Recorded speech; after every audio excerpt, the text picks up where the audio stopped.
Rennin angiotensin aldosterone system, ये basically system है जिसकी वजह से आपका ब्लड प्रेशर नॉर्मलाइज रहता है, कम होता है तो बढ़ जाता है। अब रेनिन एंजियोटेंसिन एल्डोस्टेरॉन नाम से ही पता चल रहा है कि इसमें तीन चीज़ें हैं, एक है रेनिन, एक है एंजियोटेंसिन, एक है एल्डोस्टेरॉन।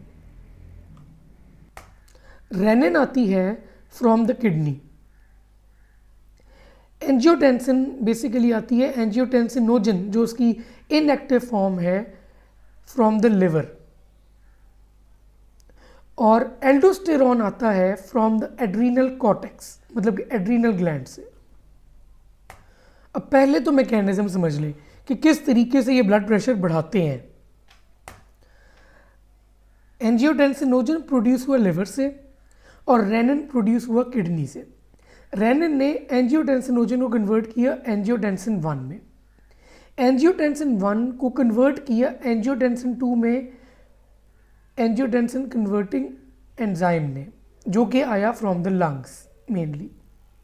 अब जो एंजियोटेंसिन 2 है ये मेन चीज़ है जिसने ब्लड प्रेशर बढ़ाना है, और ये फिर डिफरेंट जगह पे एक्ट करता है। एक तो ये एक्ट करता है किडनी पे और वहाँ पे इफरेंट आर्टीरियोली कंस्ट्रिक्शन करवा देता है। इफरेंट की जब कंस्ट्रिक्शन होती है तो ऑब्वियसली फिल्ट्रेशन फ्रैक्शन बढ़ती है, मतलब कि जीएफआर बढ़ता है। अब जीएफआर बढ़ता है तो उससे बेसिकली रीनल फंक्शन जो है वो प्रिजर्व रहता है। फिर दूसरा काम क्या करता है एंजियोटेंसिन 2 कि वो पोस्टीरियर पिट्यूटरी पे जाके एडीएच की सिक्रीशन बढ़ा देता है। एडीएच या वेजोप्रेसिन भी कहते हैं ना इसे। अब जब वेजोप्रेसिन बढ़ता है तो उसकी वजह से आपको याद होगा कि एक तो ये क्या करता है कि एक्वापोरिन इंसर्शन करवा देता है in the DCT and collecting ducts, ठीक है, तो उधर से वाटर रीएब्जॉर्ब हो जाता है। तीसरा काम एंजियोटेंसिन 2 क्या करता है कि डायरेक्टली स्मूथ मसल पे एक्ट करता है, वेस्कुलर स्मूथ मसल पे, और वेजो कंस्ट्रिक्शन करवा देता है जिसकी वजह से ब्लड प्रेशर इंक्रीज होता है। चौथा काम एंजियोटेंसिन 2 क्या करता है कि हाइपोथैलेमस पे एक्ट करता है और थर्स्ट स्टिमुलेट करता है, तो इंसान पानी पीने लग जाता है और वॉल्यूम बढ़ जाता है अंदर हमारे। और आखिरी काम जो मेन है वो क्या करता है कि वो एड्रीनल कॉर्टेक्स पे एक्ट करता है जिसकी वजह से एल्डोस्टेरॉन सिक्रीशन होती है। एल्डोस्टेरॉन जो है वो खुद सोडियम रीएब्जॉर्प्शन करवा लेता है और पोटाशियम सिक्रीशन करवा देता है और हाइड्रोजन आयन सिक्रीशन करवाता है, मतलब कि सोडियम की रिटेंशन करवाता है ताकि ब्लड प्रेशर बढ़ जाए, और पोटेशियम और हाइड्रोजन आयंस को सिक्रीट करवा देता है जो अल्टीमेटली एक्सक्रीट हो जाते हैं। मतलब कि अल्टीमेटली ये एक तो आपके अंदर हाइपरनेट्रीमिया कॉज करवा रहा है, साथ हाइपोकलीमिया कॉज करवा रहा है, और साथ ही साथ ये अल्कलोसिस कॉज करवा रहा है। ये तो हो गया इसका बेसिक जो लेआउट था जो आपको याद होना चाहिए कि एंजियोटेंसिनोजन एंजियोटेंसिन 1 में कन्वर्ट हुआ रेनिन की वजह से, एंजियोटेंसिन 1 एंजियोटेंसिन 2 में कन्वर्ट हुआ एंजियोटेंसिन कन्वर्टिंग एंजाइम की वजह से। एंजियोटेंसिन 2 ने फिर आगे काम किया, एक उसने एल्डोस्टेरॉन सिक्रीट करवा दिया, थर्स्ट स्टिमुलेट करवा दी, स्मूथ मसल कॉन्ट्रैक्शन से आपकी वेजो कंस्ट्रिक्शन करवा दी, पोस्टीरियर पिट्यूटरी पे एक्ट करके एडीएच निकलवा दिया, और साथ ही साथ इफरेंट को कंस्ट्रिक्ट करवा के फिल्ट्रेशन फ्रैक्शन मेंटेन रखी ताकि किडनी डैमेज ना हो। कुछ एमसीक्यूज तो डायरेक्टली यही पूछे जाते हैं जो मैंने अभी आपको बताया है। अब रेनिन की जो है ना स्टिमुलेशन कैसे होती है, प्रोड्यूस कहाँ से होता है, फंक्शंस क्या हैं, ये इंपॉर्टेंट चीज़ें हैं जो पूछी गई हैं। पहली बात तो याद रखनी है कि रेनिन प्रोड्यूस हो रहा है from the juxtaglomerular cells of the nephron, एक चीज़। अगली दो बातें जो याद रखनी है वो ये है कि इसकी सिक्रीशन जो है वो ज़्यादा किससे हो रही है, और मतलब कि स्टिमुलेट किससे हो रही है, और इनहिबिट किससे हो रही है या कम किससे हो रही है। अब जो इम्पॉर्टेंट चीज़ है कि रेनिन जो है वो स्टिमुलेट किससे हो रहा है। अगर वो पूछते हैं कि सबसे ज़्यादा इम्पॉर्टेंट चीज़ क्या है, तो उसमें आपने याद रखना कि सिंपैथेटिक ड्राइव जो है ना, वो मोस्ट इम्पॉर्टेंट चीज़ है जिससे रेनिन स्टिमुलेट हो रहा है। उसके अलावा बीटा 1 रिसेप्टर्स जो हैं, ठीक है, वो बेसिक चीज़ है जिससे रेनिन स्टिमुलेट हो रहा है। डिक्रीज्ड सोडियम डिलीवरी जब होती है ना मैक्यूला डेंसा को, ठीक है, तो उसकी वजह से भी रेनिन सिक्रीशन ज़्यादा हो जाती है। उसके अलावा जब ECF वॉल्यूम कम होता है हमारी बॉडी के अंदर, या फिर हमारी बॉडी के अंदर इफेक्टिव सर्कुलेशन वॉल्यूम कम होता है, तो उसकी वजह से भी रेनिन सिक्रीशन जो है वो बढ़ जाती है ताकि ब्लड प्रेशर बढ़े। फिर जो ADH है, एंटी डाययूरेटिक हार्मोन, आपको पता है कि एक तो इसने एक्वापोरिन इंसर्शन करवा के रीअब्जॉर्प्शन करवानी है ना वाटर की, और दूसरा काम इसने ब्लड प्रेशर कैसे इंक्रीज करवाना है कि ये डायरेक्टली रेनिन को इंक्रीज कर रहा है, रेनिन की सिक्रीशन को। और एक और चीज़ है कि हाइपरकलीमिया भी रेनिन सिक्रीशन को इंक्रीज करवा रहा है, क्योंकि आप इससे याद रख सकते हैं कि रेनिन ने अल्टीमेटली एल्डोस्टेरॉन बनवाना है, ठीक है, एल्डोस्टेरॉन ने पोटेशियम को सिक्रीट करवा देना है, पोटेशियम कम करना है। तो पोटेशियम अगर ज़्यादा होगा तो वो रेनिन सिक्रीट करवाएगा ताकि अल्टीमेटली एल्डोस्टेरॉन सिक्रीट होके ये कम हो जाए, ठीक है। अब इनहिबिट क्या कर रहा है रेनिन को? रेनिन को इनहिबिट कर रहा है एंजियोटेंसिन 2 नेगेटिव फीडबैक के थ्रू, ठीक है। बहुत इंपॉर्टेंट चीज़ें हैं, ये मल्टीपल टाइम्स पूछी गई हैं, तो ये आपको फैक्टर्स अच्छी तरह याद होने चाहिए। अगली बात जो आपको पता होनी चाहिए वो ये है कि सिस्टोलिक ब्लड प्रेशर जो है ना, it is directly related to renin, और जो लॉन्ग टर्म ब्लड प्रेशर की रेगुलेशन है वो भी रेनिन से ही है। अब चलते हैं हम एंजियोटेंसिन की तरफ। अब आपको पता है कि एंजियोटेंसिनोजन जो है वो प्रोड्यूस हो रहा है फ्रॉम द लिवर, ये आप देख सकते हैं, ये आपको अच्छी तरह पता होना चाहिए कि लिवर से आ रहा है। और अल्टीमेटली एंजियोटेंसिनोजन कन्वर्ट होगा इनटू एंजियोटेंसिन 1, रेनिन से एंजियोटेंसिन 1 कन्वर्ट होगा एंजियोटेंसिन 2 में बाय एस।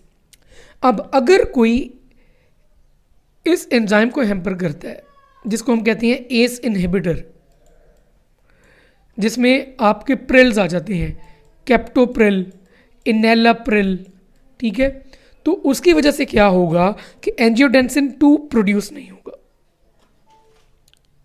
अब जब एंजियोटेंसिन 2 प्रोड्यूस नहीं होगा तो उसकी वजह से अल्टीमेटली क्या होगा, एल्डोस्टेरॉन कम हो जाएगा। बहुत इंपॉर्टेंट चीज़ है, आपको ये पता होनी चाहिए। और फिर आते हैं एंजियोटेंसिनोजन रिसेप्टर ब्लॉकर्स, मतलब कि जहाँ पे एंजियोटेंसिनोजन ने एक्ट करना है वहाँ पे रिसेप्टर को अगर ब्लॉक कर दें हम, ठीक है, तो उनको हम कह देते हैं आर्ब्स, एंजियोटेंसिनोजन रिसेप्टर ब्लॉकर्स। इसमें आते हैं टन सारे, लोजार्टन आ गई आपके पास, या फिर आपके पास आ गई कैंडेसार्टन आ गई, वेलसार्टन आ गई, टन सारे इसमें आ जाएंगे, प्रिल सारी यहाँ पे, टन सारे वहाँ पे। अब जो इम्पॉर्टेंट चीज़ है वो ये है कि जो आपके पास एस इनहिबिटर्स आते हैं ना सारे, ये करवाते हैं कफ, बहुत इंपॉर्टेंट चीज़ है। तो इनका जो बेसिक है ना, याद रखना, वो है कफ, जो कि आर्म्स हैं ये कफ नहीं करवाते, ये इनकी अच्छी चीज़ है कि ये कफ नहीं करवाते, लेकिन ये एंजियोएडीमा करवा सकते हैं, एंजियोएडीमा। अब जो इम्पॉर्टेंट चीज़ है याद रखने वाली, इसमें जो कॉमन सेंस से भी आपको याद रह सकती है, अब एल्डोस्टेरॉन का क्या काम है कि इसने सोडियम बढ़ाना है और पोटेशियम को क्या करना है, कम करना है। अगर इन दोनों में से हम कोई यूज़ करते हैं तो क्या होगा, सोडियम बढ़ेगा नहीं, मतलब कि हाइपोनेट्रीमिया हो जाएगा, पोटेशियम कम नहीं होगा, मतलब कि हाइपरकलीमिया हो जाएगा, ठीक है। तो ये आपको बहुत अच्छे तरीके से पता होना चाहिए। एक और चीज़ है जो डायरेक्टली रेनिन को भी इनहिबिट कर रही है, वो है एलिस्किरिन, ठीक है। और वो भी, उसका भी यही सीन है कि वो कफ नहीं प्रोड्यूस करती, लेकिन एंजियोडीमा वो भी करवा रही है। लेकिन आप कभी भी जो एलिस्किरिन है वो कंजेस्टिव हार्ट फेलियर या एमआई में नहीं दे सकते, जबकि आप एस इनहिबिटर्स और आर्ब्स दोनों एमआई वगैरह में भी दे सकते हैं। तो बेसिकली इस यूनिट की आपकी फार्माकोलॉजी इधर ही ख़त्म हो जाती है। साथ ही इसमें आपके डायरेटिक्स भी आपको लेक्चर्स में पढ़ा दिया गया है और इसमें आपको ये वाले ड्रग्स भी पढ़ा दिए गए हैं। अब चलते हैं इनके एमसीक्यूज़ की तरफ जो पूछे गए हैं। रेनिन के बारे में क्या पूछा गया है? Renin is produced by JG cells या juxtaglomerular cells. Most potent stimulus है sympathetic drive, most potent stimulus है सिंपैथेटिक आउटफ्लो। रिसेप्टर कौन से इन्वॉल्व होते हैं? बीटा 1। यंग पेशेंट आता है with raised blood pressure. Renin is higher than normal. तो स्टिमुलस फॉर रेनिन क्या है? स्टिमुलस फॉर रेनिन मैंने आपको बताया सबसे इंपॉर्टेंट स्टिमुलस है ये सिंपैथेटिक स्टिमुलेशन।